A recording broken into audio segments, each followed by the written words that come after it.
বালি পাচার কাণ্ডে তদন্তে এবার ইডি। কলকাতা সহ বিভিন্ন জেলায় এই মুহূর্তে তল্লাশি অভিযান চালাচ্ছেন ইডির আধিকারিকরা। বালি পাচার জায়গায় জিডি মাইনিং যোগে 22 জায়গায় তল্লাশি। কলকাতা, সল্টলেক থেকে ঝাড়গ্রাম, মেদিনীপুর, খেজুরি, কল্যাণী 22 জায়গায় ইডির আধিকারিকরা তল্লাশি অভিযান চালাচ্ছেন।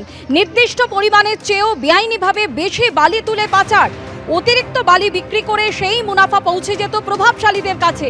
কারা সেই প্রভাবশালী এবং তারই তদন্তে এই মুহূর্তে ইডির আধিকারিকরা 22 জায়গায় তল্লাশি অভিযান চালাচ্ছেন।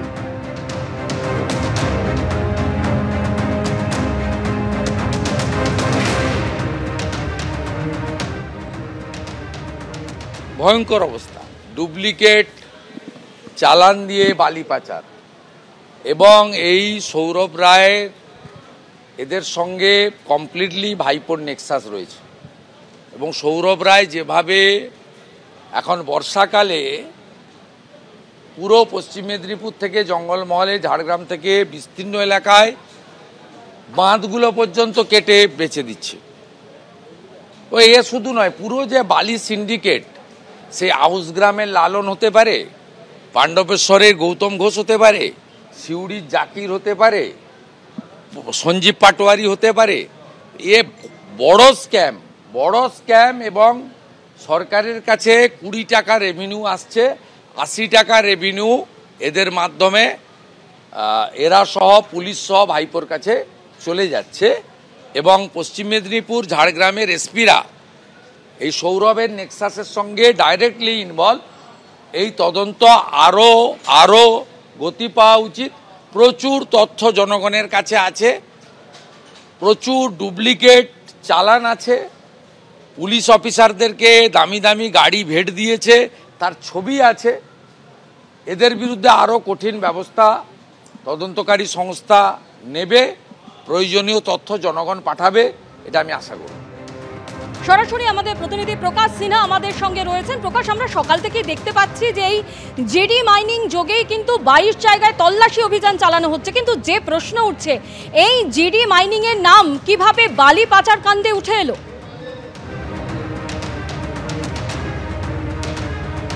দেখো, দ্রুত তোমাকে বেশ কিছু নতুন আপডেট দিয়ে দিস, যেটা ইডি সূত্র মারফত আমরা জানতে পারছি। এখন পর্যন্ত 14টি মোবাইল ফোন বাজেয়াপ্ত করা হয়েছে। প্রায় 12 থেকে 13 লক্ষ টাকা, কাছাকাছি 15 লক্ষ টাকা ইডি তরফে দাবি করা হচ্ছে। সেটা কিন্তু ইতিমধ্যেই সিজ হয়েছে। এবং সৌরভ রায় পশ্চিম মেদিনীপুর বাসিন্দা, তার বাড়িতেও সকাল থেকে ইডি অফিসাররা রয়েছেন। তার বাড়ি থেকে বেশ কিছু ডকুমেন্ট পাওয়া গেছে, যেখানে কিন্তু নগদ লেনদেনের তথ্য পাওয়া যাচ্ছে। প্রচুর ডিজিটাল এভিডেন্স, প্রচুর খাতা, ডায়েরি, এই সমস্ত জিনিস বাজেয়াপ্ত করা হয়েছে। ইতিমধ্যেই 22টি জায়গার মধ্যে 11টি জায়গায় তল্লাশি অভিযান শেষ হয়েছে, আরও 11টি জায়গায় তল্লাশি অভিযান চলছে।